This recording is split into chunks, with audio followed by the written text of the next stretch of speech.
4 hombres adultos en mi sala con papeles de internamiento y un reloj corriendo. Soy don Roberto, 74 años, fundador de Transportes RSG. Piensan que soy mercancía vencida, pero olvidaron quién tiene la flota y sostiene la pluma. El olor del café recién hecho todavía perfumaba el comedor, mezclado con el aroma del pozole dominical que había preparado yo mismo. El mantel bordado blanco, el que traje de Oaxaca hace 40 años, estaba impecable, esperando platos que nunca serían servidos. Mis 4 hijos, hombres que cargué, alimenté y crié con el sudor de mi frente, y la grasa de los camiones de su padre, estaban parados frente a mí. No hubo abrazos, no hubo besos, no hubo ese ruido agradable de una familia llegando a comer. Solo había silencio y un sobremanila sobre la mesa de caoba. Roberto Jr., el mayor, tomó la palabra. Siempre ha sido el vocero, el que habla bonito pero nunca supo apretar un tornillo. Se ajustó la corbata, aunque era domingo, y empujó el papel en mi dirección con la punta de los dedos, como si fuera a quemarle la piel.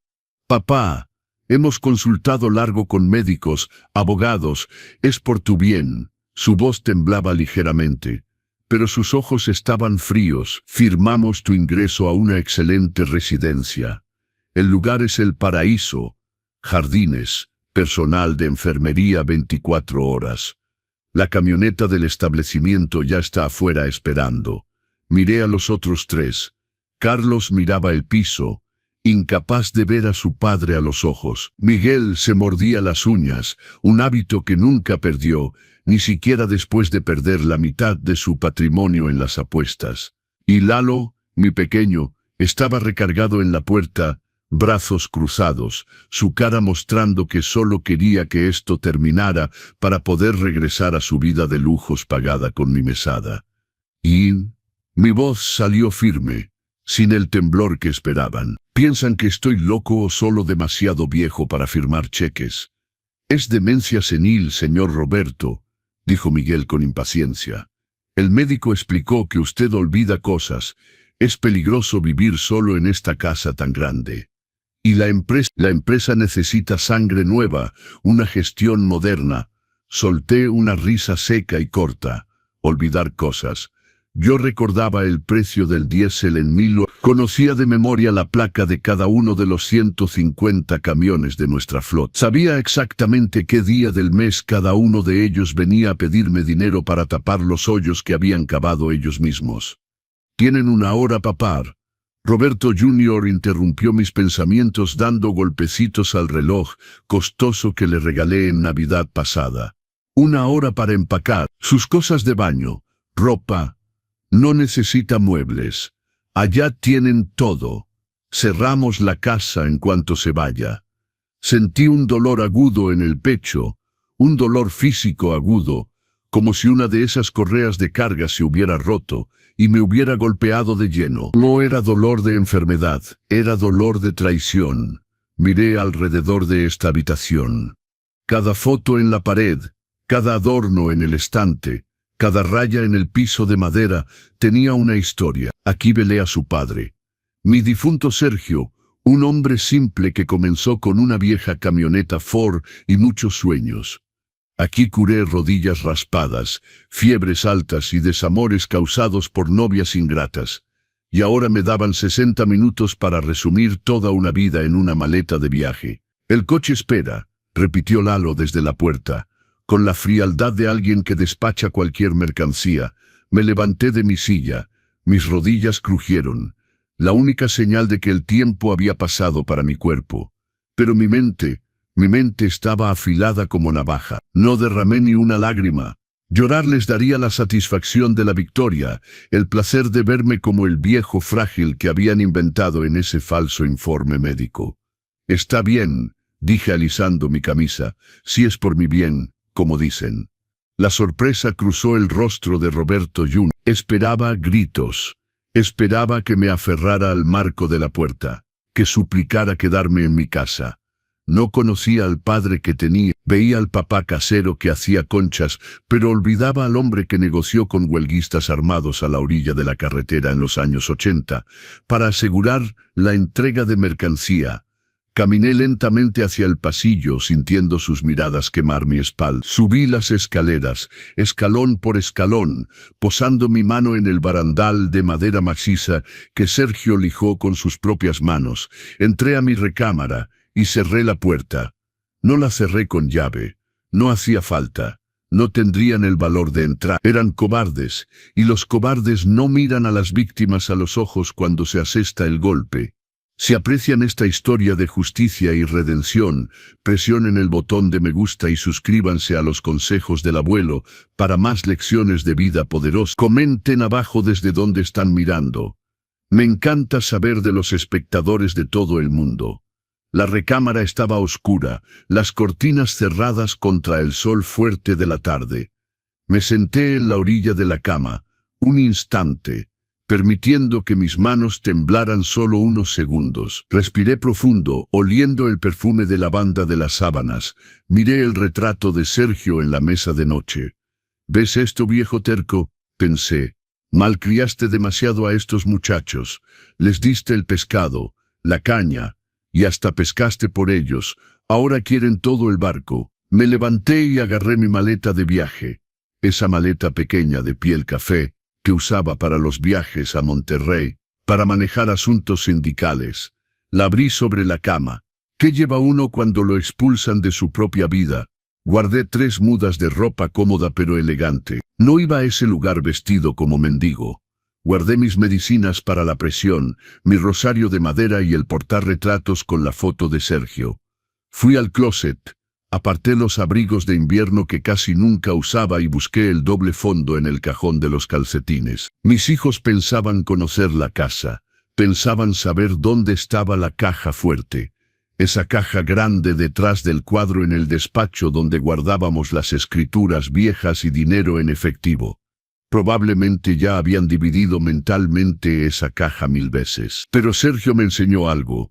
Lo que es realmente valioso se guarda donde nadie lo imagina. Jalé el doble fondo del cajón y saqué una delgada carpeta de piel negra, casi imperceptible. Adentro no había dinero ni joyas.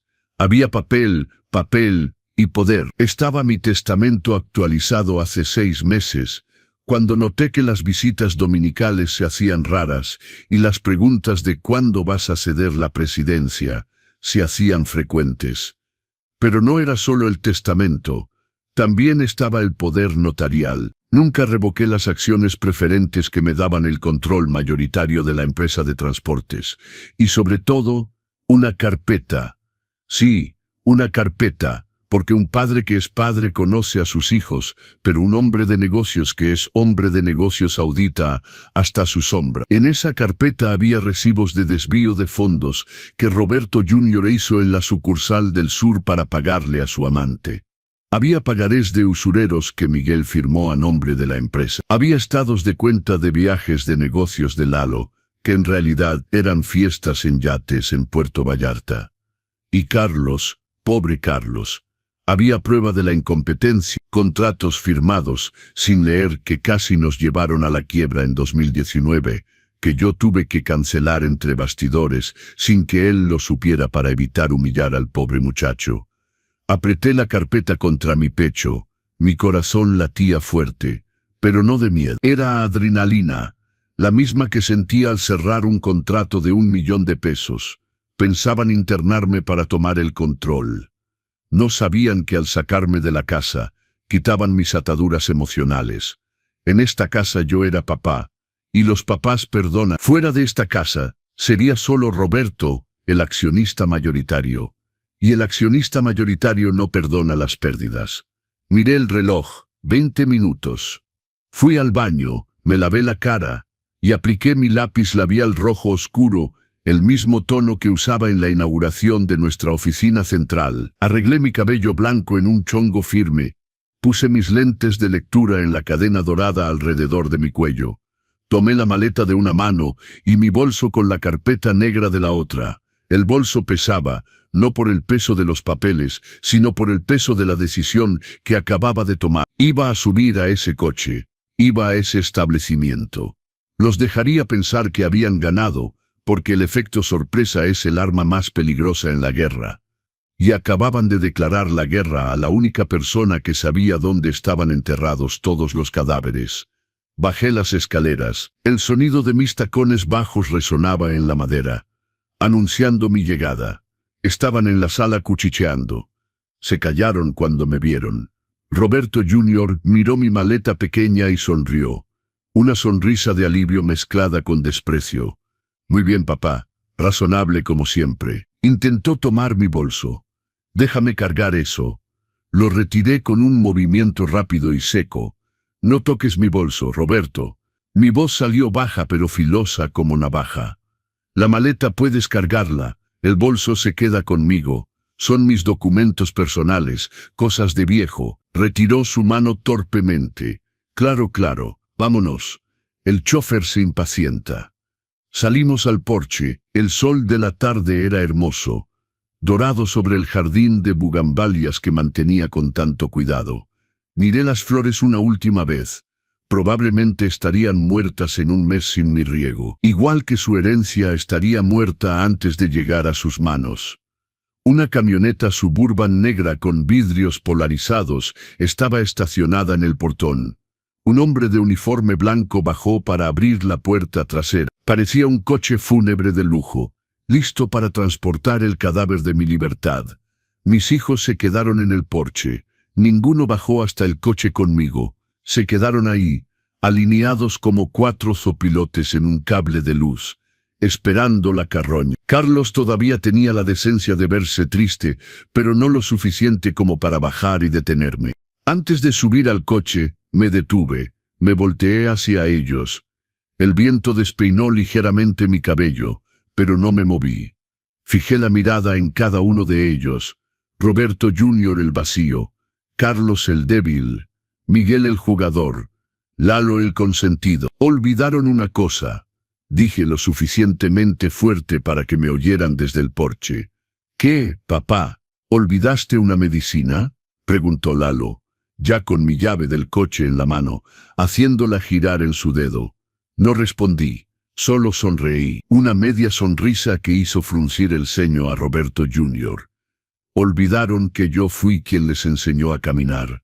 Y quien enseña a alguien a caminar, también sabe cuándo jalar la alfombra. Subí al coche y cerré la puerta de un golpe. El chofer me miró por el espejo retrovisor, con esa mirada de lástima reservada para los viejos desechados.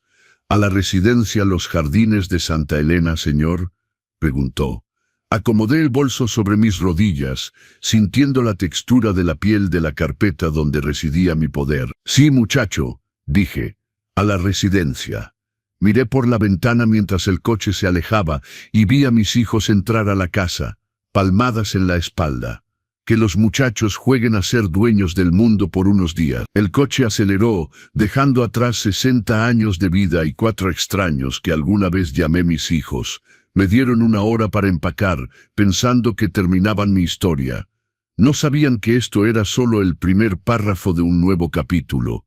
Y en ese capítulo, la pluma estaba en mi mano. Apoyé mi cabeza en el asiento de piel fría y cerré los ojos, pero no para dormir.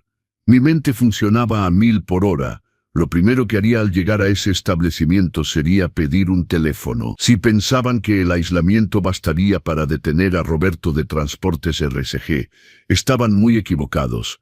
La carretera pasaba rápido afuera. El silencio del coche era absoluto. Pero dentro de mí, el ruido era de un motor arrancando. El viejo se iba. ¿Quién regresaría?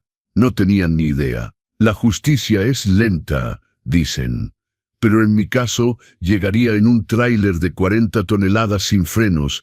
No olviden suscribirse y activar las notificaciones para no perderse lo que pasa después. Este abuelo está a punto de darles a sus hijos una lección que nunca olvidarán. El portón de hierro forjado de la residencia, Los Jardines de Santa Elena, se cerró detrás de mí con un sonido sordo, pesado, definitivo. El sonido me recordaba una puerta de contenedor sellándose en el puerto, encerrando la mercancía para un largo viaje. Solo que esta vez, la mercancía era yo. La camioneta negra maniobró por la entrada pavimentada, deslizándose suavemente hasta la recepción que parecía más un lobby de hotel 5 estrellas. Lámparas de cristal, alfombras persas, sillones de terciopelo, todo hermoso, todo caro, todo pagado con el dinero que había sudado para ganar y que mis hijos ahora gastaban para deshacerse de mí. Roberto Jr. había dicho que era el paraíso. Había olvidado que hasta el paraíso tiene barrotes y que una jaula bonita no le da alas a quien nació para volar. El chofer, un joven silencioso que seguía órdenes sin preguntar, me abrió la puerta. Bajé lentamente sintiendo el aire acondicionado frío del establecimiento chocar con mi piel caliente. Mi bolso estaba firmemente bajo mi brazo, pegado a mis costillas. El chofer dejó la maleta pequeña en la entrada. Señor Roberto, qué placer recibirlo. Una mujer alta en traje beige, impecable, y una sonrisa que no llegaba a sus ojos vino a mi encuentro. Soy la doctora Claudia, directora de la unidad. Sus hijos hablaron maravillosamente de usted. Dijeron que estaba senil. Eso fue lo que dijeron. Pensé, pero mantuve mi rostro sereno. Sonreí esa sonrisa de abuelito que solo quiere hacer crucigramas. El disfraz perfecto. Muy amable de su parte, mi estimada, respondí, espesando un poco mi voz para parecer más frágil. El lugar es muy impresionante. Hagamos su inscripción y llevémoslo a sus habitaciones. Va a adorar nuestra rutina. Tenemos musicoterapia los martes, acuaeróbicos. Mientras hablaba, mis ojos escaneaban el entorno. No buscaba la belleza de la decoración. Buscaba las salidas de emergencia, las cámaras de seguridad, el flujo del personal. Un hábito tomado a fuerza de pasar una vida preocupándome por logística y robo de mercancía. Vi 2 cámaras en la recepción, una en el pasillo principal. El escritorio de la recepcionista tenía una computadora y un teléfono fijo. Había un guardia de seguridad discreto cerca del elevador. Debo recoger sus pertenencias para el inventario, querido, dijo la doctora Claudia extendiendo la mano hacia mi bolso. Es política de la casa por su seguridad. Sentí un escalofrío recorrer mi columna vertebral. Si ella ponía las manos en la carpeta negra, el juego terminaría antes de empezar. Si veían la carpeta, llamarían a Roberto Jr. inmediatamente. Hoy, mi estimado, apreté el bolso más fuerte, poniendo cara de desvalido. En este bolso solo tengo mi Biblia, mi rosario y fotos de mi difunto esposo. Ya sabe cómo es.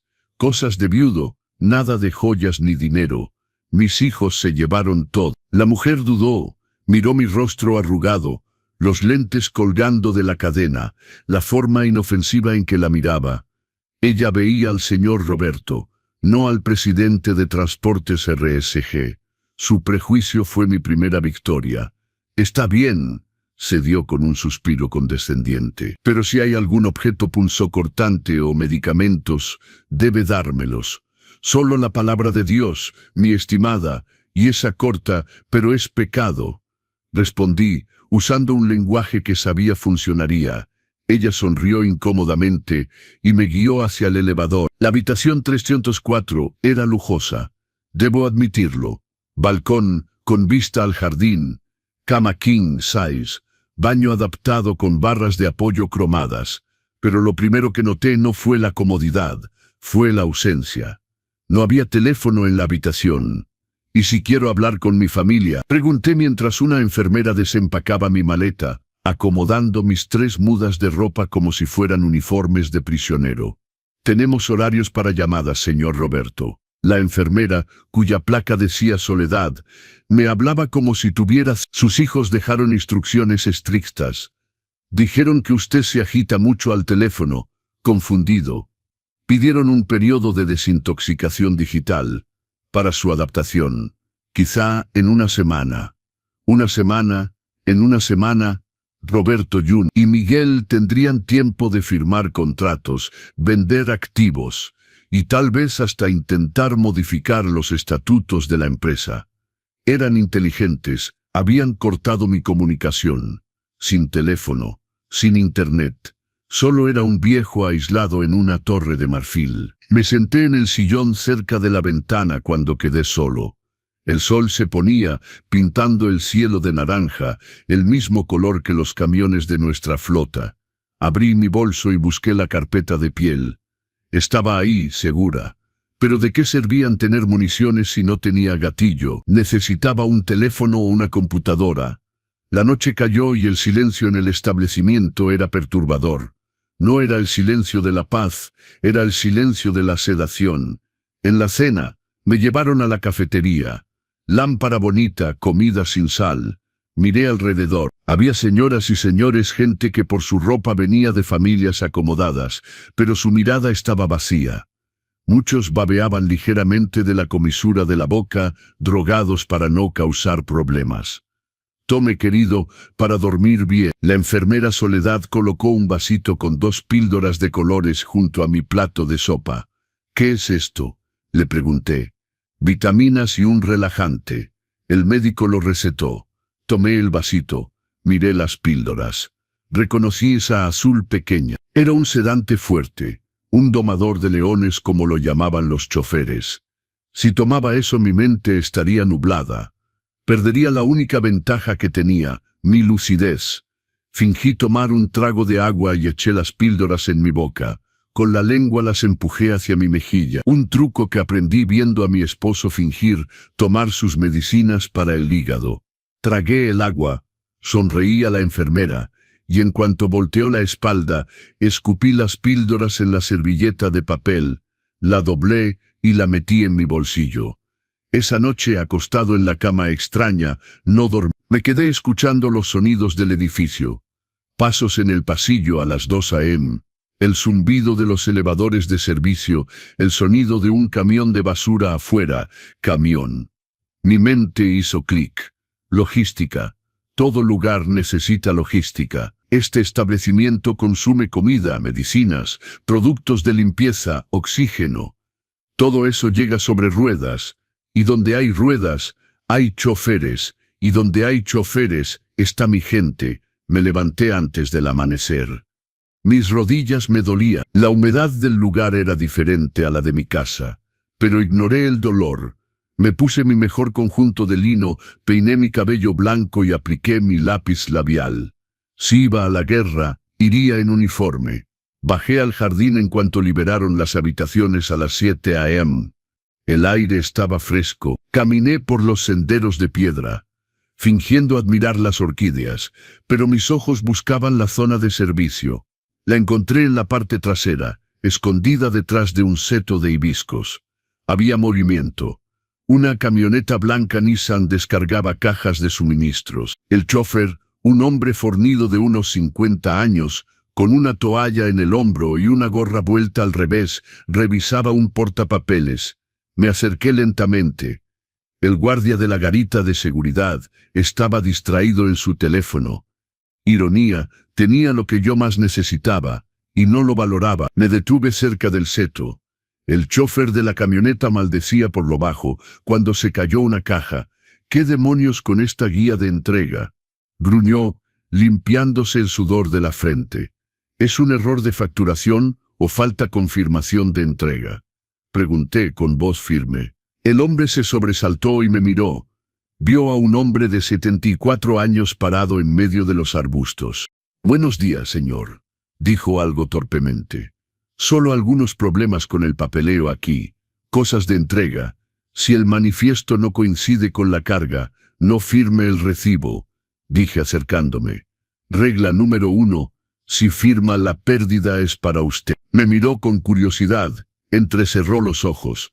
Ese no era el discurso de un abuelito de residencia, era el discurso de la carretera.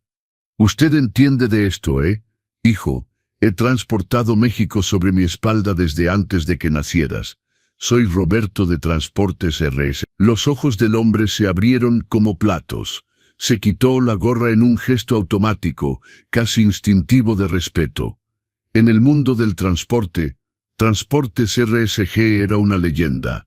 Pago puntual, tarifas de flete justas, respeto para los choferes. Señor Roberto, el rey de la carretera, parecía incapaz de creerlo. Mi padre trabajó para usted en los años 90. El mulo de fierro.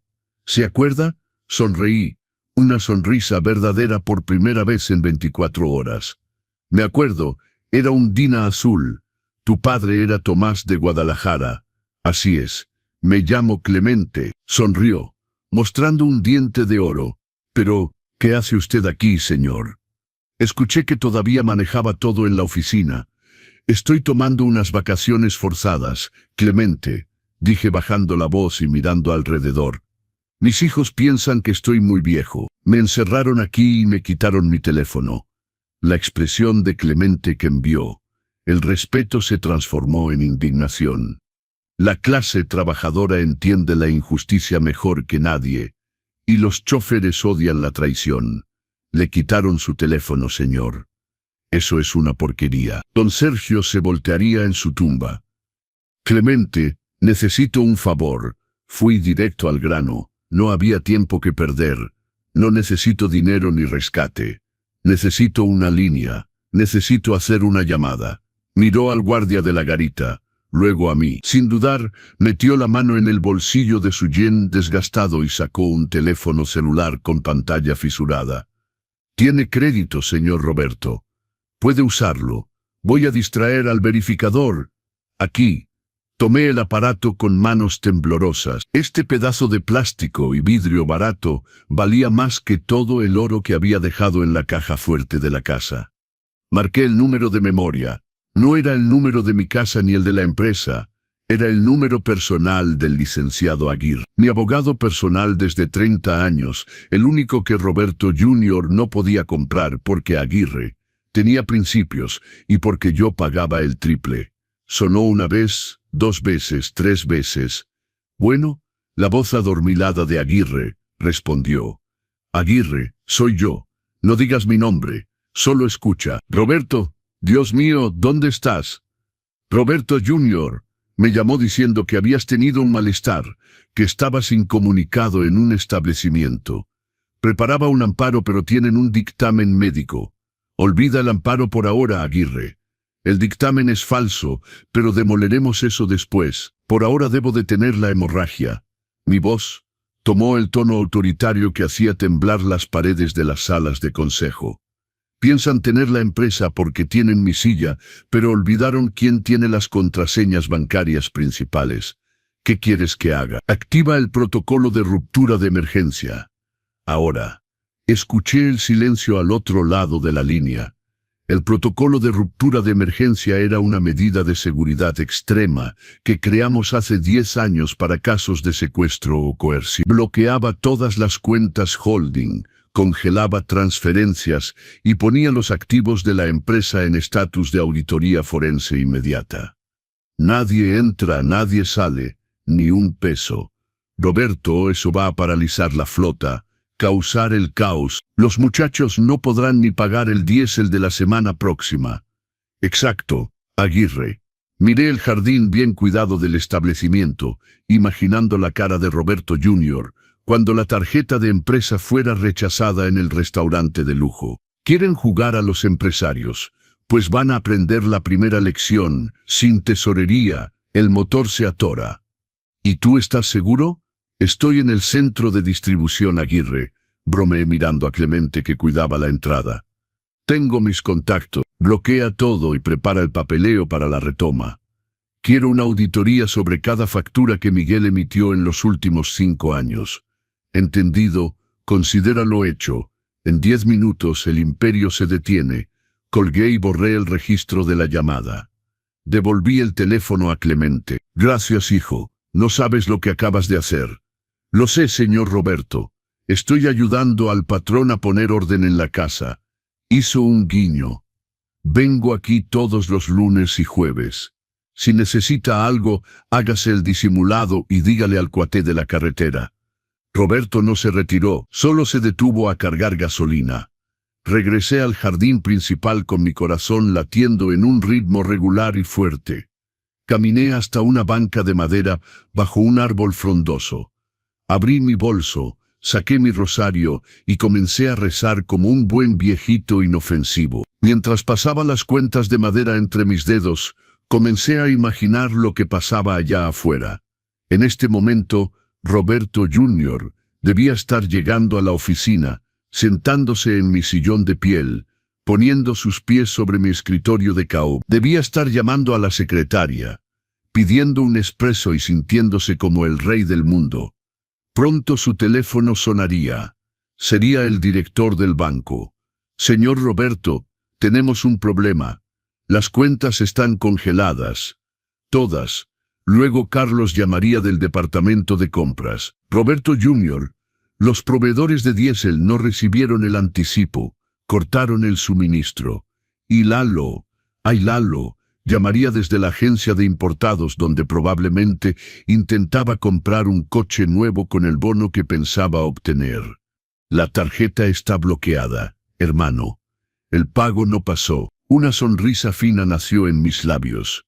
Me habían dado 1 hora para salir de la casa. Tomé menos de 5 minutos para quitarles el piso bajo sus sus.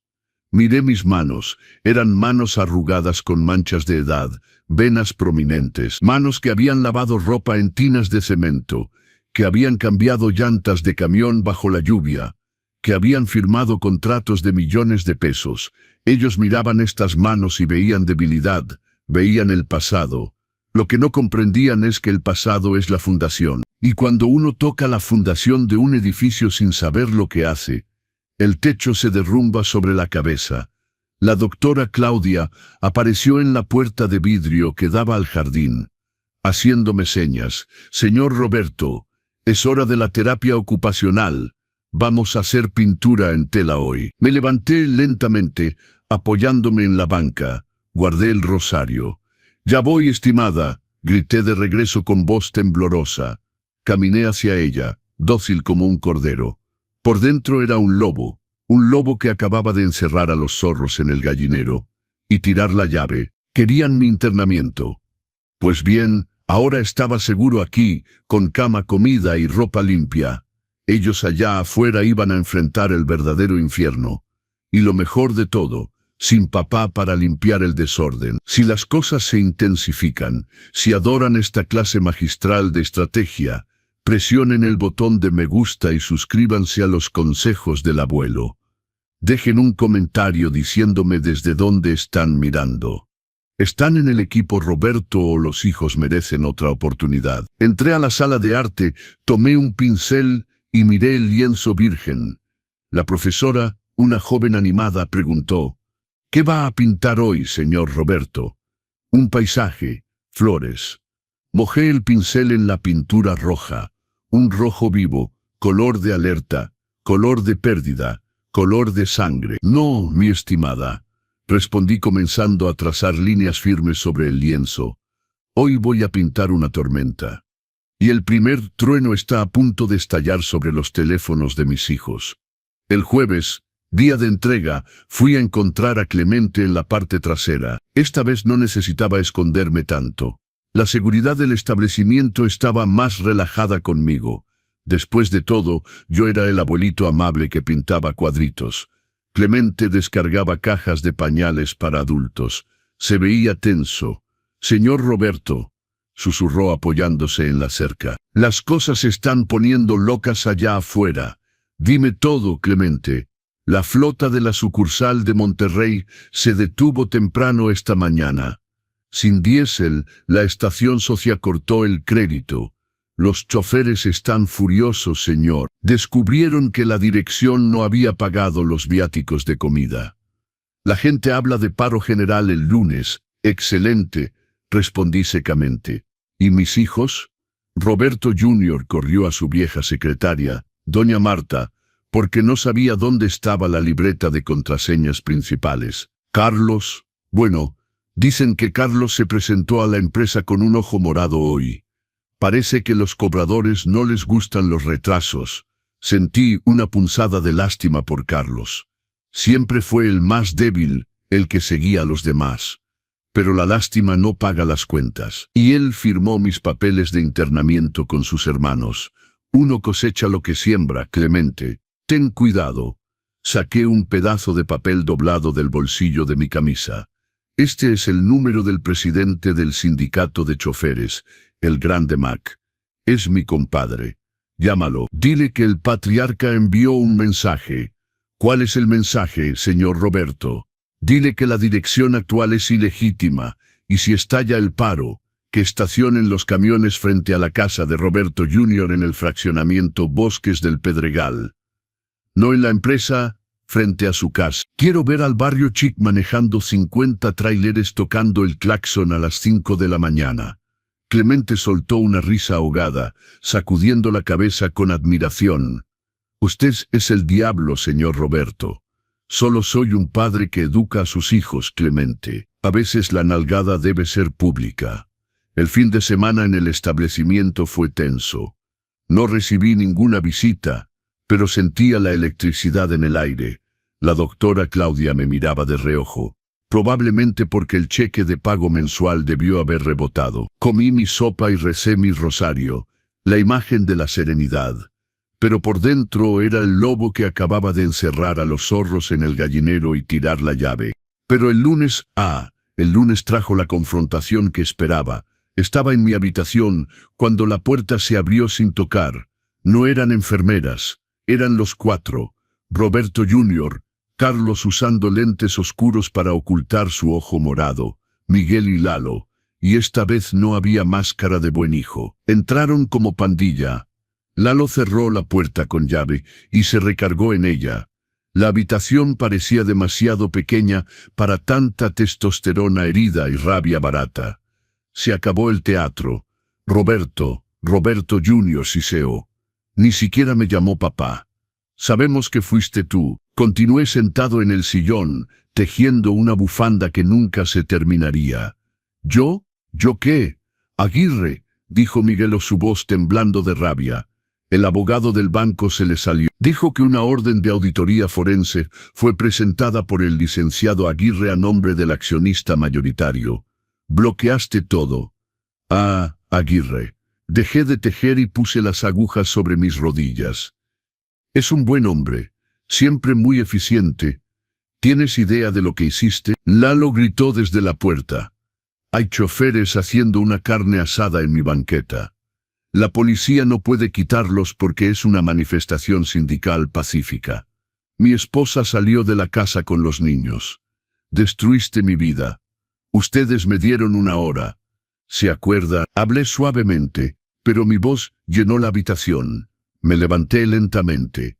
No necesitaba apoyo. Me paré derecho frente a ellos. El viejo senil se había ido a pasear.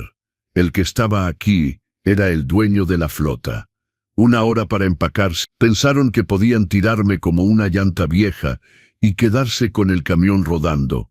Vas a desbloquear las cuentas ahora. Roberto Jr. avanzó un paso amenazante. O vamos a presentar un interdicto total. Probaremos que estás loco, que estás dilapidando el patrimonio. Solté una risa corta. ¿Dilapidar? Roberto Jr., desviaste 200,000 pesos de la sucursal del sur para comprarle un departamento a tu amiguita en Cancún. Vi el color abandonar su rostro. Y tú, Miguel, las facturas de mantenimiento fraudulentas. Cambiamos el mismo motor, Cummins, 4 veces en el mismo mes. ¿Crees que no leo los reportes? El silencio que cayó en la habitación era pesado, sofocante. Carlos bajó la cabeza. Lalo dejó de hacer girar la llave del coche en su dedo. Se dieron cuenta de que esto no era solo un bloqueo bancario. Yo sabía todo. La carpeta, susurró Miguel, la carpeta negra que desapareció de la caja fuerte. Está en un lugar muy seguro, confirmé caminando hacia la ventana y mirando el jardín. Y hay copias, muchas copias. Si algo me pasa, digamos si tengo un accidente aquí en el establecimiento, o si mi salud se deteriora misteriosamente, esa carpeta va directo al SAT y a la Fiscalía Anticorrupción. Me volteé hacia ellos, parecían niños asustados, que habían roto el florero favorito de mamá. Solo que el florero era una empresa de 40 años, y mamá no les iba a palmear la cabeza. ¿Qué quieres?, preguntó Carlos, su voz estrangulada. Te sacaremos de aquí, te regresamos la presidencia. Detén esto, por favor. El usurero dijo que me va a romper las piernas mañana. Miré a Carlos. El ojo morado bajo los lentes oscuros era real. Su dolor era real. Pero la lección no estaba terminada todavía. Si cedía ahora, volverían a ser los mismos parásitos en 6 meses. ¿No? Respondí firmemente. Me gusta aquí. La comida es insípida. Pero la compañía es mejor que la de ustedes. Me quedo. Quedarse. Roberto Jr. casi se ahoga. ¿Pero qué hay de la empresa?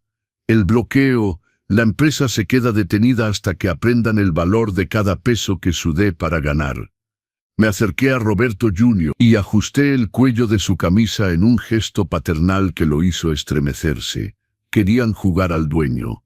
Pues resuélvanlo. Negocien con el sindicato sin dinero.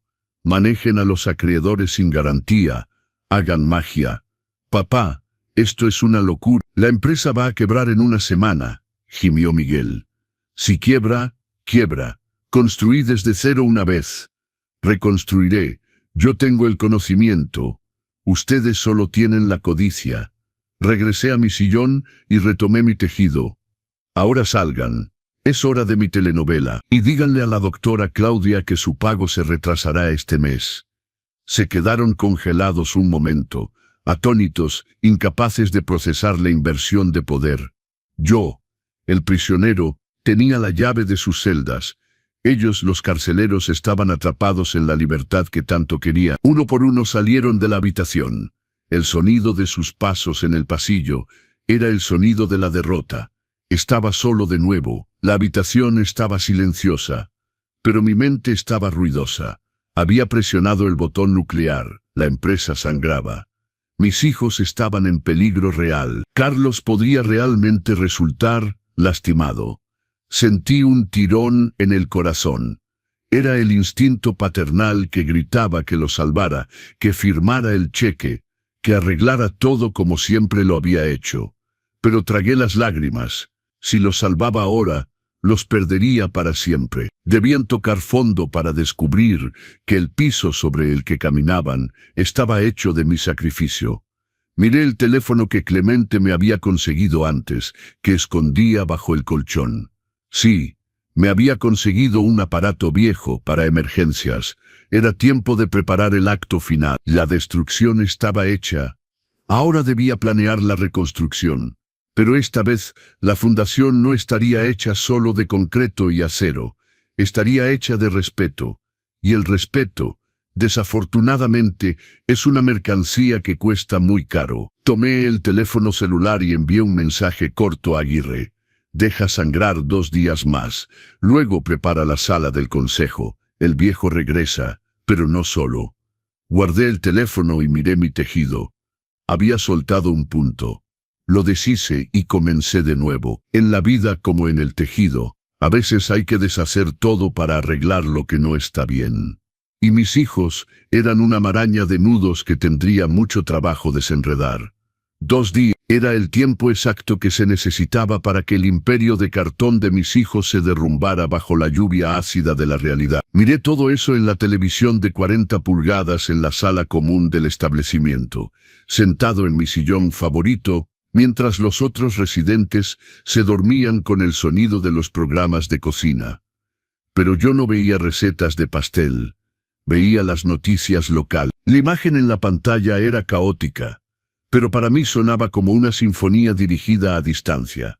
Manifestación de choferes paraliza entrada del fraccionamiento de lujo Bosques del Pedregal, decía el titular en letras rojas. La cámara mostraba una fila interminable de tráileres, tractocamiones y dobles remolques estacionados bloqueando el portón principal donde vivía Roberto Jr. El sonido de los claxones era ensordecedor, aún a través de la tele. Vi a un reportero entrevistando a el grande Mac, mi compadre del sindicato, que hablaba con la elocuencia de alguien que tiene tanto el derecho como las callosidades para probarlo. No nos moveremos de aquí hasta que la dirección pague lo que debe, gritaba el grande Mac al micrófono. Y queremos hablar con don Roberto. Esta nueva dirección no honra ni los pantalones que trae puestos. Sonreí, tomando un sorbo de té de hierbas tibio. Era música para mis oídos, pero la sonrisa Murió cuando la cámara pasó a una imagen temblorosa de teléfono celular, mostrando a Carlos escoltado por agentes de seguridad fuera de la sede de la empresa, con un grupo de acreedores gritando en la puerta. Se veía como si hubiera envejecido 10 años. El ojo morado estaba peor, hinchado, casi cerrando completamente la visión del lado izquierdo. Mi corazón de padre se apretó. Era un dolor físico, una puñalada aguda que ningún medicamento en este establecimiento podía curar. Ver a un hijo sufrir, aunque sea por su propia culpa, va contra natura. Quería llamar a Aguirre ahora mismo y decirle que detuviera todo. Basta, diría, paga las deudas, libera el dinero. Pero mi mano permaneció firme en el apoyabrazo. Si los salvaba ahora, los condenaría a ser niños mimados para siempre. El acero solo se endurece en el fuego, y debían arder un poco más para convertirse en hombres. Señor Roberto, la voz de la doctora Claudia me sacó de mis pensamientos. Me volteé lentamente. La postura de la directora había cambiado. La arrogancia educada de alguien que trata con un viejo desechable había desaparecido. En su lugar estaba la ansiedad nerviosa. Sostenía un portapapeles contra su pecho como escudo. Sí, mi estimada, respondí, manteniendo el personaje sereno. Ha habido un pequeño problema administrativo con su pago mensual prepagado. El cheque que su hijo Roberto Jr. dejó, bueno, el banco lo regresó por fondos insuficientes. Tragó difícil. Intentamos contactar a los otros responsables, pero nadie contesta. Sinfonía de los cheques rebotados. Roberto Jr., que siempre se jactaba de tener crédito ilimitado, ahora no podía ni pagar la residencia de lujo donde encerró a su padre. Qué pena, doctora Claudia. Hice una mueca de desaprobación. Mis muchachos deben estar muy distraídos. Ya sabe cómo son las cabezas de los jóvenes de hoy, llenas de aire. Entiende que no podemos mantener el hospedaje sin garantía. Intentó ser firme, pero sus ojos seguían yendo hacia la tele donde la imagen del caos de la empresa pasaba en loop. Ya debía haber sumado 2 más. El viejo senil de la habitación era el dueño de ese huracán en las noticias. No se preocupe, estimada. Me levanté, alicé mi camisa y me quité los lentes de lectura. Mi estadía aquí ha terminado. Mi chofer viene por mí en 10 minutos. Pero no puede irse, señor. El dictamen médico, el internamiento involuntario. Me acerqué a ella, invadiendo su espacio personal. No necesitaba pararme de puntitas para parecer más alto. Mi presencia llenaba la habitación. El dictamen es falso, doctora Claudia. Y usted lo sabe. Aceptó mi internamiento sin examen, solo con la palabra de 4 hombres que pagaron honorarios de emergencia jugosamente. Vi el pánico surgir en sus ojos. Mi abogado, el licenciado Aguirre, viene con un actuario y un equipo médico independiente para evaluación. Si yo fuera usted, comenzaría a preparar disculpas para el colegio médico. Palideció, retrocediendo 2 pasos. Señor, yo no sabía. Ellos dijeron que era por su seguridad. Y lo era. Sonreí, una sonrisa fría. Era el lugar más seguro del mundo para mí, para planear mi venganza. Ahora, si me disculpa, tengo una empresa que salvar. La dejé balbuceando en el pasillo y fui a la habitación por mi maleta. No tomé todo. Dejé la ropa del establecimiento y los medicamentos que nunca tomé.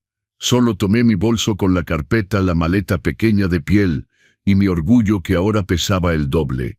Cuando bajé, Aguirre estaba en la recepción. No estaba solo. Había 2 policías de civil y un actuario. La doctora Claudia firmaba papeles con manos temblorosas, sudando frío en el aire acondicionado. Roberto. Aguirre vino a abrazarme. El olor de vieja agua de colonia y tabaco era el olor de la libertad. ¿Estás bien? ¿Te hicieron daño? La única herida aquí será a los egos de mis hijos. Aguirre. Ajusté mi cabello. El coche está fuera. Es Clemente. Insistió en manejar su propio camión. Dijo que el patrón no se sube a un Uber. Solté una buena risa. Libre. Salí por la puerta principal del establecimiento sin mirar atrás. El sol de la tarde golpeó mi rostro y respiré profundo el aire contaminado del área metropolitana.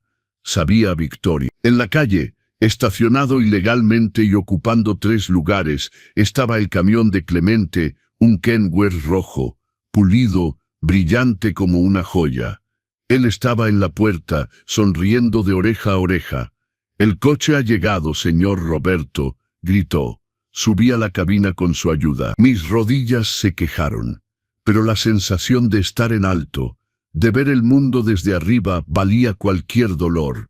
A la oficina central, Clemente. Veamos qué queda de mi despacho. El trayecto hacia Transportes RSG fue rápido. Clemente cortó a través del tráfico con la habilidad de alguien que conoce cada bache en el asfalto. Cuando llegamos al patio de la empresa, la escena era de guerra. Había pancartas, llantas quemadas en la acera, el olor a hule quemado entraba por las ventanas y mucha gente gritando. Pero cuando el camión rojo apareció en la esquina y Clemente tocó el claxon en un ritmo específico, 3 cortos, 2 largos, el viejo código anunciando la llegada del patrón, el silencio se esparció como una ola. Bajé. Aguirre estacionó su coche justo atrás. El grande Mac, el líder sindical, vino corriendo. Un hombre de 1,90 m con barba canosa tenía lágrimas en los ojos. «Señor Roberto, gracias a Dios está vivo». Decían que estaba babeando en una residencia. «Las malas hierbas no mueren fácilmente, Mac». Apreté su mano callosa. «Dile a todos que apaguen los fuegos y despejen los portones. El patrón sale hoy». «¿Lo garantiza, señor?» «Soy Roberto, Mac». «¿Mi palabra ha rebotado alguna vez?» Sacudió la cabeza, se quitó su gorra por respeto y se volteó hacia la multitud. «Despejen todo, muchachos. El patrón ha regresado.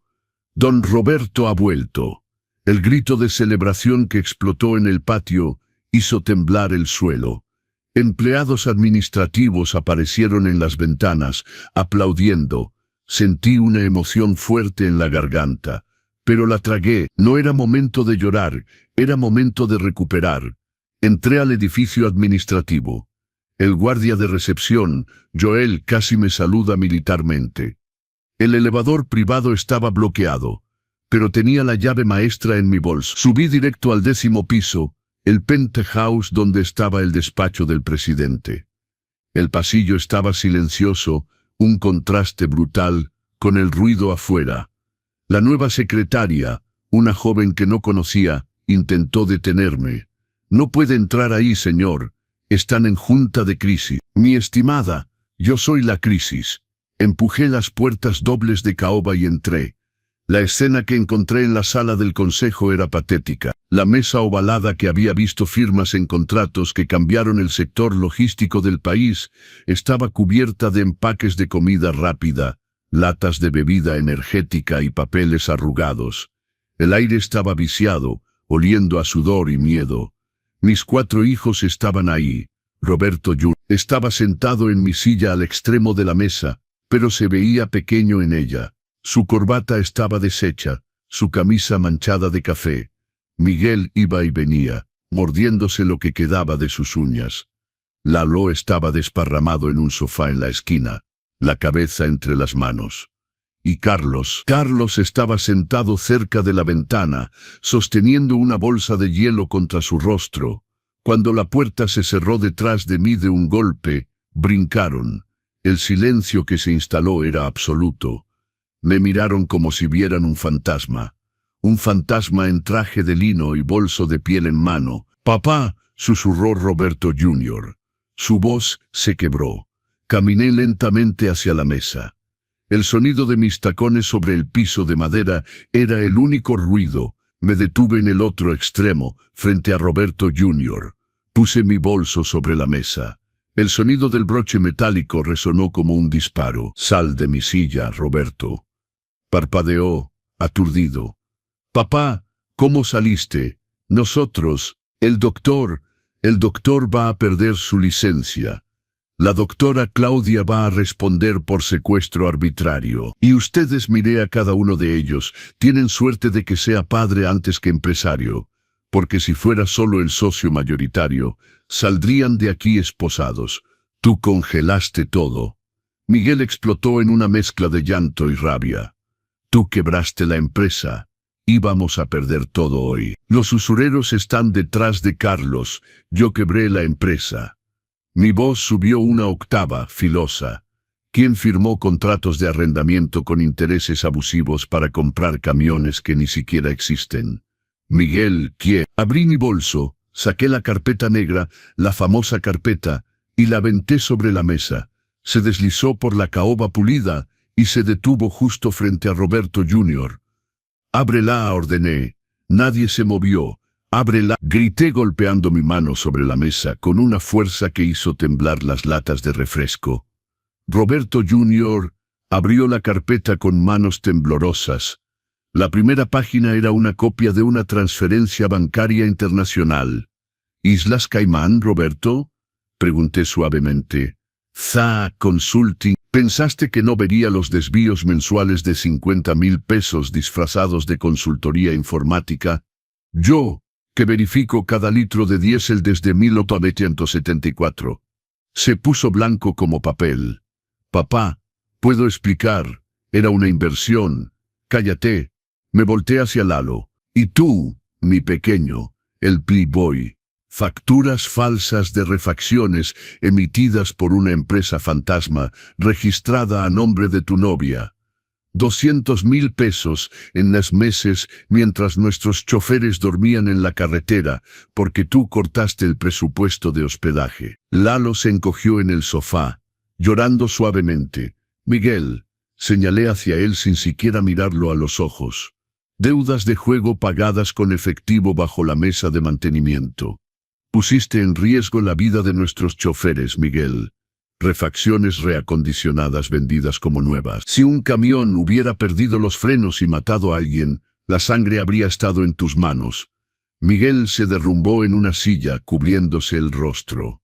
Me acerqué a Carlos. No me miró. El ojo morado palpitaba. Era el único que parecía realmente avergonzado. «Y tú, Carlos, el débil, firmaste deudas que no eran tuyas para intentar impresionar a estos 3 buitres. ¿Y ahora quién paga? La empresa». «Lo siento, papá», sollozó. «No sabía decir que no, pues vas a aprender, porque a partir de hoy la palabra no será lo que más escuches». Regresé al extremo de la mesa. Roberto Jr. todavía estaba sentado ahí, paralizado. Dije: «Sal de mi silla». Se levantó tropezando, casi cayendo. La postura de CEO visionario había desaparecido. Todo lo que quedaba era un hombre mediocre que había intentado usar zapatos demasiado grandes. Me senté. El cuero de la silla crujió, moldeándose a mi espalda como un viejo abrazo. Puse mis codos sobre la mesa, entrelacé mis dedos y miré a los 4 hombres derrotados frente a mí. «Esta es la situación». Comencé con la voz calmada de alguien que dicta un testamento. «Aguirre ya desbloqueó las cuentas operacionales. Los salarios se están pagando ahora mismo. Los proveedores críticos recibirán el pago antes de que termine el día. El paro terminó». Suspiraron de alivio, pero continué y el aire se puso pesado de nuevo. Su vida fácil terminó con el paro. «¿Qué vas a hacer?», preguntó Roberto Jr., intentando recuperar un hilo de dignidad. «Corrernos, somos socios estatutarios». «No, no los voy a correr. Eso sería demasiado fácil. Regresarían a casa, vivirían de dividendos y seguirían siendo inútiles». Sonreí, pero no había alegría en mi rostro. «Van a trabajar de verdad». Saqué 4 sobres de mi bolso y los aventé. «Roberto Jr., te vas a la sucursal norte. Serás jefe de patio. Vas a aprender a verificar carga a 40 grados de calor, sin aire acondicionado, sin secretaria». «Estás loco, soy director comercial». «Eras director comercial, ahora eres el empleado número 400. Si no quieres, puedes irte, pero si te vas, entrego esta carpeta al SAT mañana en la mañana. Tú decides, trabajo honesto o prisión». Se calló, tragando orgullo. «Miguel, vas al taller. Serás ayudante de mecánico. Vas a lavar piezas con solvente hasta que tus manos estén tan callosas como las de tu padre. Y tu salario será retenido para pagar el hoyo que creaste. Lalo, tomas la carretera. Serás ayudante de repartidor. Vas a cargar cajas sobre tu espalda, subir escaleras, escuchar las quejas de los clientes. Vas a aprender el valor del sudor. Y Carlos, lo miré, te quedas aquí en el archivo muerto. Vas a organizar 40 años de documentos tú solo. Y tendrás tiempo para reflexionar sobre cómo decir no la próxima vez que alguien te pida hacer algo estúpido. El silencio en la habitación era absoluto. Se miraron entre sí impactados, incrédulos. Esperaban gritos, tal vez hasta una paliza, quizá expulsión. Pero trabajo duro, era el peor castigo para quienes nacieron con cucharas de plata. Tienen 1 hora, dije, repitiendo las palabras que usaron contra mí el domingo pasado. Miré el reloj de pared. 1 hora para vaciar sus cosas de estas oficinas elegantes, regresar las tarjetas de empresa, las llaves de los coches de la compañía, y presentarse en sus nuevos puestos. Papá, los coches, mi coche, Lalo intentó argumentar. Los coches pertenecen a la empresa. Tomarán el camión o el metro. No me importa. Descolgué el teléfono del escritorio, ese aparato pesado negro que usaba desde los años 90. Ahora salgan. Tengo una empresa que reconstruir. Se quedaron congelados otro segundo, procesando la nueva realidad. La jerarquía había sido restaurada. El orden natural de las cosas había vuelto a su eje. El patriarca no era solo una figura decorativa, era la fundación, las paredes y el techo de este lugar. Y cuando la casa amenaza con caer, es la fundación la que sostiene todo. Uno por uno tomaron los sobres y salieron, cabezas bajas. Roberto Jr. fue el último. Se detuvo en la puerta, me miró y miró la silla que había ocupado momentáneamente. «No tienes corazón», dijo amargamente. «Sí tengo uno, hijo», respondí marcando ya el número de contabilidad. «Tengo un corazón lo suficientemente grande como para haberlos criado a los 4, y lo suficientemente fuerte como para arreglar el desastre que hicieron. Un día, cuando sus manos estén sucias de grasa y su conciencia limpia, me lo agradecerán». Salió y cerró la puerta de un golpe. Estaba solo en la enorme habitación. El sol de fin de tarde entraba por la ventana, dorando el polvo que flotaba en el aire. Respiré profundo. Estaba exhausto. Mis 74 años pesaban en cada hueso de mi cuerpo. Pero por primera vez en meses no me sentía como un viejo inútil. Me sentía como Roberto. El teléfono en mi mano completó la marcación. «Contabilidad, bueno», respondió el empleado. «Bueno, estimado, habla Roberto». Mi voz sonaba firme, clara, poderosa. «Iniciemos la auditoría. Quiero un café en mi escritorio en 5 minutos. Y trae los libros contables de 1998. El tráfico fluía. Los camiones rodaban. La vida continuaba. Mis hijos pensaron que podían detener el tiempo encerrándome en un establecimiento. Pero habían olvidado que el tiempo es mi amigo. Me dio paciencia. Me dio sabiduría. Y sobre todo me enseñó que quien controla la carga controla el destino. Y la carga, mis estimados, siempre ha sido mía. Si aprecian esta justicia servida fría, presionen el botón de me gusta y suscríbanse a los consejos del abuelo para más lecciones de vida. Comenten desde dónde nos están viendo. ¿Creen que don Roberto fue demasiado duro o los hijos merecían esto y más? El calendario en la pared de mi despacho marcaba 6 meses desde el día que regresé al sillón del presidente. 6 meses desde que el camión rojo de Clemente se estacionó en el patio y bajé para apagar el incendio que mis propios hijos habían prendido. La sala del consejo, antes llena de cajas de pizza y el olor del miedo, ahora olía a cera para muebles y café fresco. Pero el cambio más grande no estaba en los muebles ni la limpieza, estaba en el silencio. No era el silencio vacío de cuando me internaron, sino el silencio productivo de gente que trabaja en serio. Me levanté y fui a la ventana que daba al patio de maniobras. Abajo, la operación funcionaba como reloj. Los camiones iban y venían, cargados de esperanza y mercancía. No había más paros, ni gritos, ni actuarios en la puerta. La deuda monstruosa que habían creado se pagaba centavo por centavo con la ganancia del sudor honesto. No hice milagros, solo corté el lujo y regresé a lo básico. Vendí los coches importados de la dirección, cancelé las tarjetas de empresa ilimitadas y renegocié personalmente con cada proveedor, mirándolos a los ojos y dando mi palabra como garantía.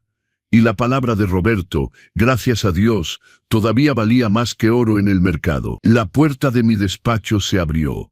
No entraron corriendo sin tocar como antes.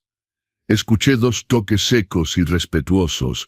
Adelante, autoricé, regresando a mi escritorio. Entraron en fila, mis 4 muchachos, pero alguien que mirara rápido podría no reconocerlos. La ropa de diseñador italiano había desaparecido. Los zapatos de piel de avestruz habían dado lugar a botas de casquillo de acero. Roberto Jr. era el primero. Venía de la sucursal norte para la reunión de alineación mensual. Su piel, antes pálida de oficina, estaba bronceada, un bronceado sucio de alguien que pasa el día en el patio verificando manifiestos de carga bajo el sol del mediodía. No traía traje, traía el uniforme gris de la empresa con el nombre Roberto bordado en el bolsillo como cualquier otro empleado. Miguel venía justo detrás.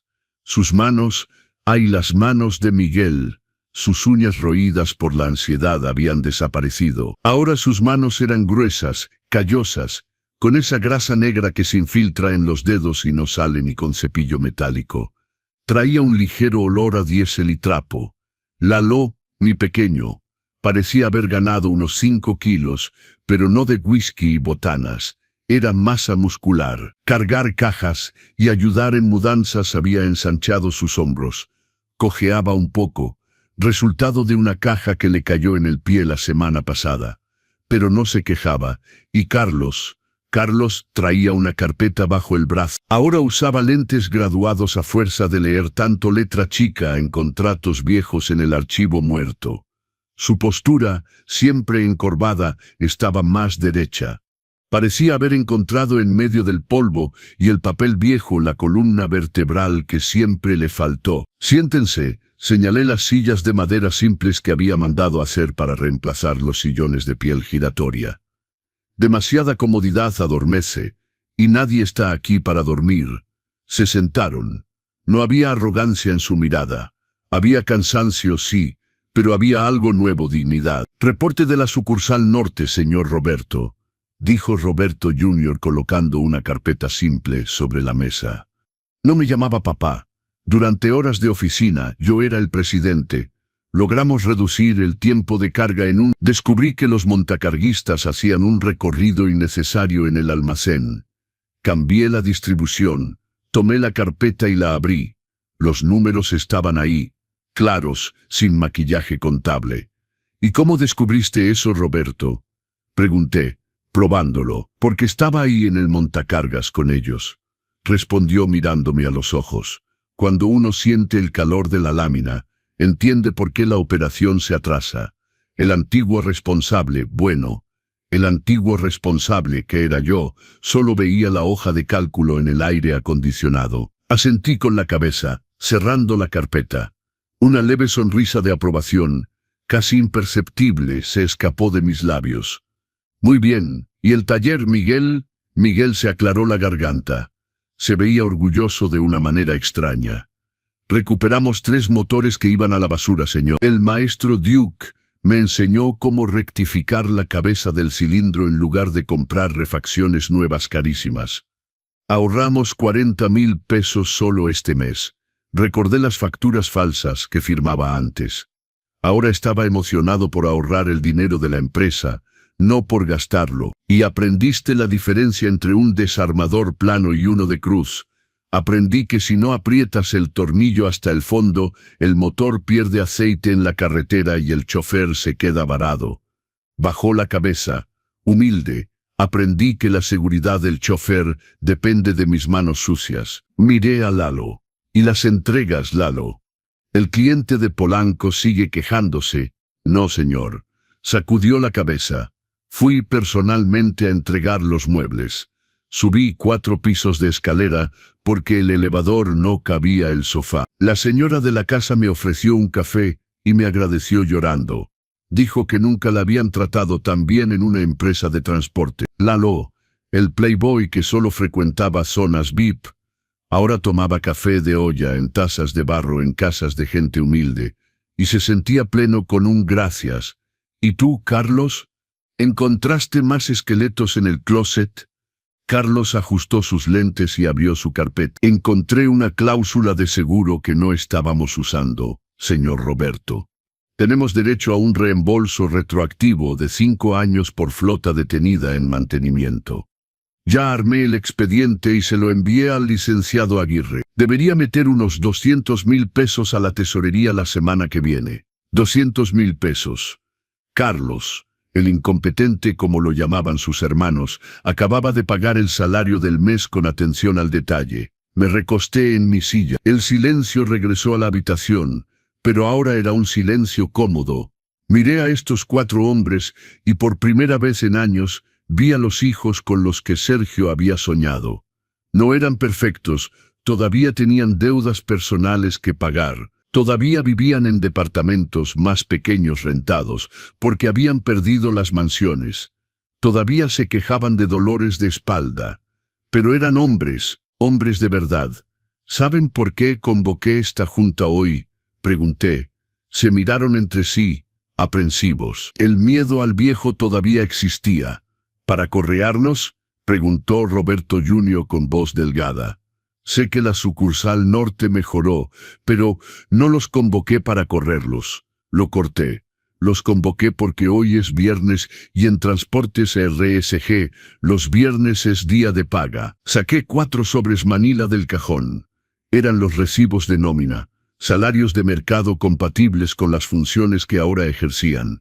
Jefe de patio, ayudante de mecánico, ayudante de repartidor, archivista, sin bonos de millones de pesos, solo lo que era justo. Empujé los sobres a través de la mesa. Los tomaron como si fuera la cosa más preciosa del mundo. Y lo era. Era el primer dinero limpio que ganaban en mucho tiempo. Pueden verificar, dije. Los descuentos por las pérdidas que causaron ya fueron aplicados. No quedará mucho, pero habrá suficiente para pagar la renta y la comida. Roberto Jr. sostuvo el sobre y sus ojos se humedecieron. Papá, comenzó. Y esta vez lo dejé. Tenías razón en todo. Pensábamos que la empresa era una vaca que nunca se secaría. No conocíamos el peso del balde. El balde es pesado, hijo, respondí sintiendo un nudo en la garganta. Y quien carga el balde debe tener brazos fuertes y columna derecha. Ustedes tenían la columna torcida de la vanidad. Tuve que romperla para enderezarla. Me levanté y fui a la puerta del despacho, abriéndola. Ahora váyanse, el turno terminó, pero el lunes quiero a todos puntuales. Roberto Jr., regresas al norte en el primer camión. Se levantaron uno por uno. Al pasar frente a mí no hubo abrazos melosos, ni disculpas dramáticas. Hubo apretones de manos firmes, apretones de manos de gente que cierra un contrato de respeto mutuo. Cuando Carlos, el último, salía, se detuvo y me miró. El ojo morado había sanado hace meses, pero la lección permanecía. Gracias, papá, susurró, por no rendirte con nosotros, incluso cuando merecíamos que nos echaras. Los padres no se rinden, Carlos, los padres educan, a veces con un beso, a veces con el cinturón. Ustedes necesitaban el cinturón de la realidad. Cerré la puerta cuando desaparecieron por el pasillo. Regresé a la ventana. Los vi a los 4 caminando por el patio hacia la parada del camión. Hablaban, reían de algo. Miguel empujó el hombro de Lalo suavemente. Habían vuelto a ser hermanos, no socios rivales tratando de derribarse mutuamente. Bajé al patio, necesitaba sentir el suelo de mi empresa. El sol se ponía, pintando el cielo de ese naranja que me encantaba. El color de la pintura de nuestro primer camión. Pasé por el taller. Los mecánicos se lavaban las manos para irse a casa. El maestro Duke, el jefe de mantenimiento, vino a saludarme. Señor Roberto, el joven Miguel se está poniendo al tiro, ¿sabe?, dijo limpiándose las manos en un trapo. El muchacho tiene talento para la grasa. Hoy identificó un ruido en el diferencial, solo escuchando el motor girar. Salió a su padre, maestro Duke. Don Sergio, sonreí, sintiendo mi pecho calentarse. Salió a su padre. Era el mayor cumplido que Miguel podía recibir. Continué caminando hacia el comedor. Las cocineras limpiaban todo. El olor de frijoles sazonados todavía estaba en el aire. «Señor Roberto, le guardé un pedazo de concha», gritó María, una cocinera de 20 años en la empresa. «Gracias, María. Lo tomo después». Me senté en una de las bancas largas del comedor vacío. Miré alrededor. Este lugar era el corazón de la empresa. Aquí, choferes, mecánicos y ayudantes comían la misma comida. Mis hijos, durante años, se daban asco de entrar aquí. Preferían los restaurantes con la tarjeta de empresa. En los últimos meses habían comido aquí todos los días. Habían escuchado las historias de los choferes, las dificultades del camino, la ausencia de sus familias. Habían aprendido que cada camión que sale de este portón lleva el sustento de toda una familia. La lección no era sobre el dinero, era sobre la humanidad. Debían bajar del pedestal para ver a la gente que sostenía el pedestal. Saqué el rosario de madera y la foto de Sergio de mi bolso, los mismos que llevé al establecimiento ese día fatídico. Coloqué la foto sobre la mesa de fórmica. «¿Ves, viejo terco?», hablé suavemente a la foto. «Fue trabajo duro, casi me cuesta la salud, pero creo que va a funcionar ahora». Recordé el día que fui expulsado de mi propia casa con 1 hora para empacar. Recordé el sentimiento de impotencia, el miedo de ser olvidado en una residencia. Ese dolor había sido el combustible. Si no hubieran hecho eso, tal vez habría seguido cubriendo sus errores hasta la quiebra. Su traición había sido, irónicamente, la salvación de la familia. El celular en mi bolsillo vibró. Era un mensaje de Clemente. «Patrón, el envío de vacunas llegó a destino, todo refrigerado, todo a tiempo. El cliente mandó felicitaciones, dijo que Transportes RSG es el único en quien confía». Respondí: «Buen trabajo, Clemente. Descansa bien». Guardé el teléfono y respiré profundo. El aire estaba fresco. La noche caía suavemente sobre el área metropolitana. No sabía cuánto tiempo me quedaba. 74 años no son 74 días. Mis rodillas dolían más con cada lluvia. Mi vista se cansaba más rápido leyendo reportes. Pero ya no tenía miedo del futuro. Antes tenía miedo de morir y dejar un imperio de arena a 4 muchachos mimados para que lo destruyeran. Ahora construía una fundación de piedra. Todavía no estaban listos para retomar la presidencia. Tal vez faltaba otro año, tal vez 5, pero estaban en el camino, estaban aprendiendo que el liderazgo no se hereda, se gana. Me levanté de la banca, ajusté mi traje, pasé mi mano por mi cabello blanco impecable y agarré mi bolso, el mismo bolso donde había transportado la carpeta que volcó su arrogancia. Ahora dentro solo había el rosario, la foto y mis llaves de casa. Mi casa que había recuperado por los tribunales y a donde regresaba cada noche solo, pero en paz. Caminé hacia la salida. El velador de noche me abrió el portón. «Buenas noches, señor Roberto. Vaya con Dios». «Buenas noches, hijo. Que Dios te acompañe también». Miré hacia atrás una última vez. El letrero de neón, Transportes RSG, se iluminó en la cima del edificio, rojo brillante contra el cielo oscuro. La AC parpadeaba un poco. Había que darle mantenimiento. Mañana mandaría a Miguel allá arriba a arreglarlo. Se quejaría de la altura, pero lo haría. Y lo haría bien. Subí a mi coche. No era un coche de lujo con chofer. Era mi viejo sedán que yo mismo manejaba. Arranqué el motor y sentí la vibración en mis manos. Manos viejas, manos manchadas, pero manos firmes. Mis hijos pensaron que podían forzarme al retiro. Pensaron que mi historia terminó en la puerta de ese establecimiento. No sabían que la mejor parte de todo libro es siempre el final. Cuando todos los hilos se anudan y uno entiende el porqué de cada sufrimiento. Metí primera y arranqué lentamente. La carretera estaba abierta frente a mí. Y mientras tuviera diésel en las venas y la pluma en la mano, nadie decidiría mi destino por mí. El patriarca estaba vivo y la flota nunca había estado en mejores manos. No olviden suscribirse y activar las notificaciones para no perderse lo que pasa después en los consejos del abuelo. Este padre acaba de darles a sus hijos una lección que nunca olvidará. Comenten desde dónde están viendo y díganme si han vivido alguna situación de traición familiar. Sus historias me inspiran. El jueves, día de entrega, volví a encontrar a Clemente en la parte trasera del establecimiento. Esperen, me equivoqué de timeline. Ya no estoy en el establecimiento. Estoy en mi despacho, libre. Déjenme contarles el verdadero final de esta historia. Pasaron 3 años desde ese día. 3 años desde que me dieron una hora para empacar y pensaron que me estaban encerrando. 3 años desde que activé el protocolo de ruptura y les mostré quién realmente tenía el poder. La empresa no solo sobrevivió, floreció. Roberto Jr. ahora es director de operaciones. Un director de verdad, no de título. Conoce cada ruta, cada cliente, cada chofer por nombre. Y los choferes lo respetan porque sudó con ellos.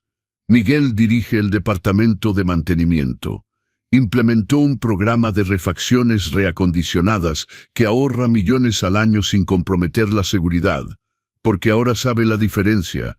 Lalo maneja el área de servicio al cliente, y es bueno en eso. Porque aprendió que tratar bien a la gente no cuesta dinero, cuesta humildad. Carlos es subdirector administrativo. El archivo que organizó reveló tantas oportunidades perdidas que ahora es experto en encontrar dinero donde otros ven polvo. Y yo sigo en mi silla. Todavía firmo los contratos grandes. Todavía tomo el café a las 7 a.m. Pero ahora sé que cuando me vaya y me iré algún día, porque así es la vida, la empresa estará en buenas manos. Manos callosas. Manos humildes. Manos que conocen el peso del balde. Esa hora que me dieron para empacar fue la mejor hora de mi vida. Porque en esa hora empaqué algo que ellos no vieron. Empaqueté la lección más importante que un padre puede dar. No les di pescado, no les di la caña, les quité el bote y los hice nadar. Y ahora saben pescar. Hoy es domingo, el mismo día de la semana en que me dieron esa hora para empacar. Pero este domingo es diferente. El olor del pozole recién hecho perfuma la casa de nuevo. La misma receta. El mismo mantel bordado de Oaxaca sobre la mesa. Pero esta vez los platos no esperan vacíos. Escucho el ruido de coches llegando.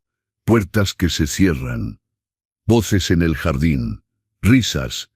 Risas genuinas. No risas nerviosas de quien planea una traición. La puerta se abre y entran. Mis 4 hijos. Pero no vienen solos. Roberto Jr. trae a su esposa, Laura, y a mis 2 nietos. Los niños corren hacia mí gritando, «Abuelo», y se trepan a mis rodillas. Laura me besa la mejilla y me da un ramo de flores de bugambilia del jardín de su casa. «Gracias por invitarnos, don Roberto», dice ella. Ya no me dice suegro con ese tono obligado. Ahora hay respeto genuino en su voz. Miguel viene con su novia nueva. Una muchacha sencilla que trabaja en el departamento de recursos humanos de la empresa. Nada que ver con las modelos que traía antes. Esta tiene los pies en la tierra y lo mira con amor, no con interés. Carlos trae a su esposa e hija. La niña, mi única nieta, corre a mostrarme su dibujo de la escuela. Es un camión rojo. Es como los de la empresa del abuelo, dice orgullosa. Y Lalo viene con su familia. Su esposa, que había huido de la casa cuando los camiones bloquearon la calle, regresó. Y regresó porque Lalo cambió. Ya no es el playboy irresponsable. Es un hombre que llega a casa a las 6 p.m. y juega con sus hijos. Se sientan alrededor de la mesa. La misma mesa donde hace 3 años me dijeron que estaba senil. La misma mesa donde empujaron los papeles de internamiento. Pero hoy no hay papeles Manila. Hay servilletas de tela. Platos de pozole humeante, tortillas recién hechas, aguacate, limones, rábanos. Vamos a dar gracias, digo. Nos tomamos de las manos alrededor de la mesa. Un círculo completo, un círculo que se rompió y que tuve que reparar con mano dura. Señor, comienzo, gracias por esta familia.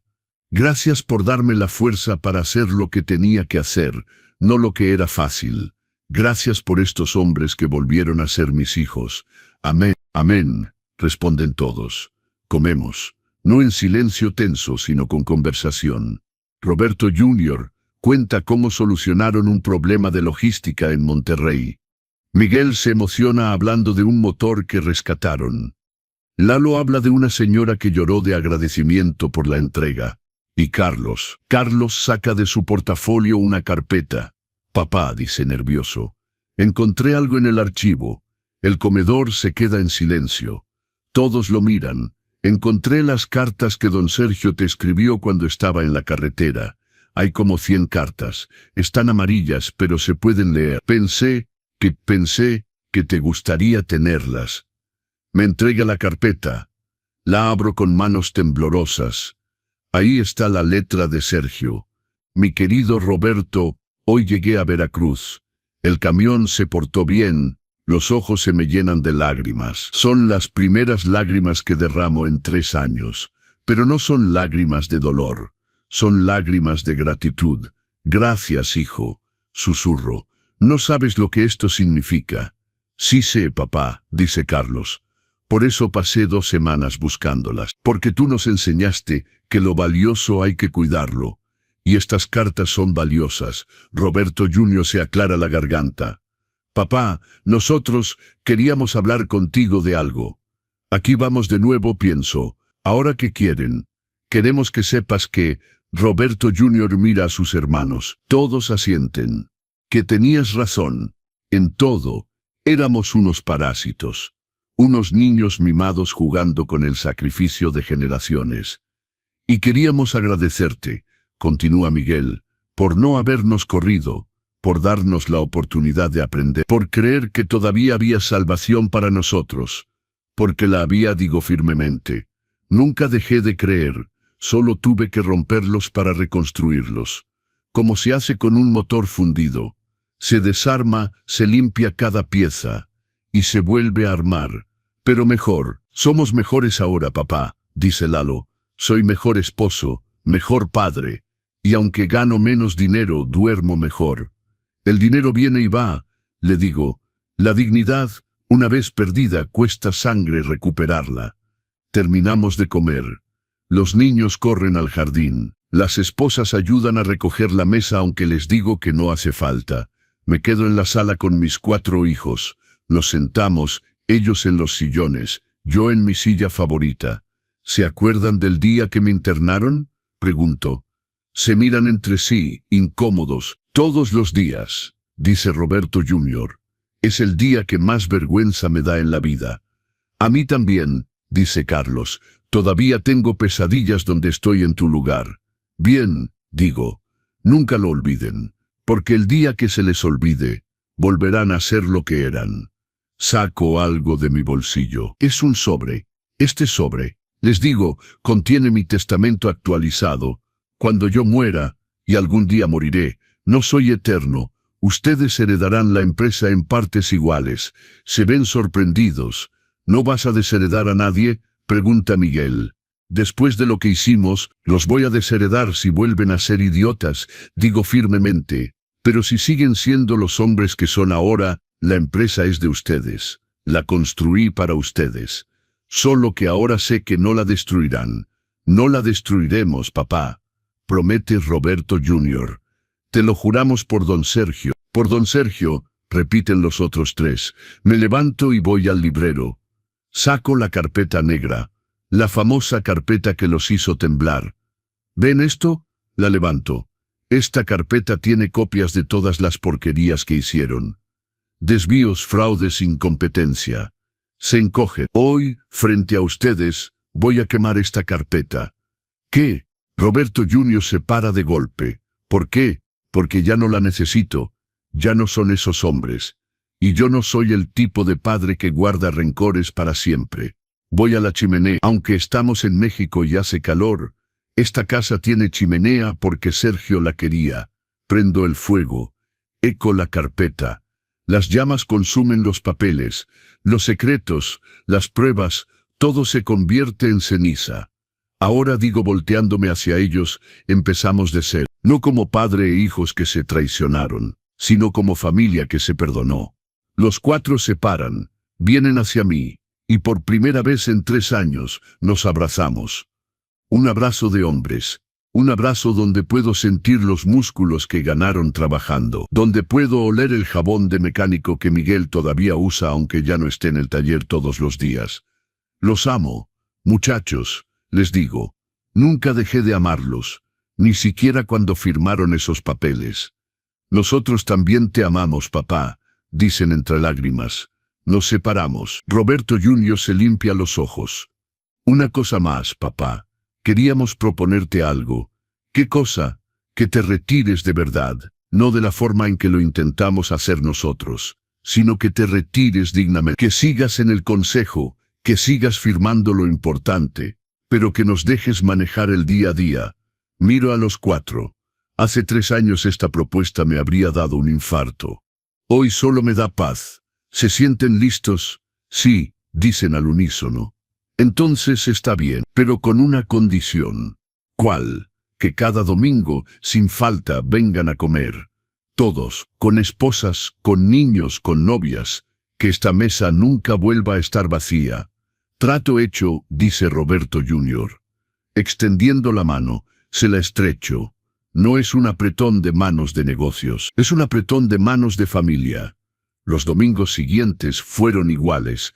La mesa llena, el pozole humeante, las risas de los niños, las historias de la empresa, y yo, sentado a la cabecera, viéndolos crecer no en edad, sino en carácter, supe que había hecho lo correcto. Esa hora que me dieron para empacar no fue una hora de derrota, fue una hora de preparación, una hora para empacar las herramientas que necesitaría para la batalla más importante de mi vida.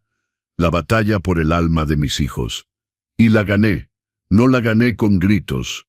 No la gané con golpes. La gané con estrategia, con paciencia y con amor duro. Porque a veces el amor no es dar todo lo que piden. A veces el amor es quitar todo lo que no merecen, hasta que aprendan a merecerlo. Hoy tengo 77 años. Mis rodillas crujen más. Mi vista es peor. Pero mi corazón está lleno, porque tengo lo que el dinero no puede comprar, una familia real. No una familia de papel, sino una familia de acero, templada en el fuego de la adversidad. Y cuando llegue mi hora final, y llegará, porque así es la vida, me iré en paz, porque sabré que Transportes RSG está en buenas manos, en manos que conocen el valor del sudor, en manos que respetan al trabajador, en manos que no olvidarán nunca de dónde vinieron. Esa tarde, cuando todos se fueron, me quedé sentado en el porche. El sol se ponía, el mismo sol naranja que ha pintado el cielo todos estos años. Sergio, pensé mirando el cielo, lo logramos, los muchachos aprendieron, ya son hombres, y juro que sentí una brisa cálida, como si Sergio me estuviera respondiendo. Bien hecho, mi amor, bien hecho. Cerré los ojos y sonreí. La hora que me dieron para empacar fue la hora más importante de mi vida. Porque en esa maleta no solo llevé ropa y documentos, llevé el plan que salvaría a mi familia. Llevé la carpeta que les enseñaría respeto. Llevé el rosario que me mantendría cuerdo. Y, sobre todo, llevé la certeza de que un padre que ama de verdad no es el que da todo, es el que enseña a ganarlo todo. Epílogo. 5 años después, don Roberto falleció mientras dormía. Tenía 79 años. El funeral fue el más grande que Ciudad de México había visto en años. Cientos de camiones de toda la República vinieron a despedirlo. Bloquearon 4 avenidas, pero esta vez nadie se quejó, porque todos sabían que estaban despidiendo a una leyenda.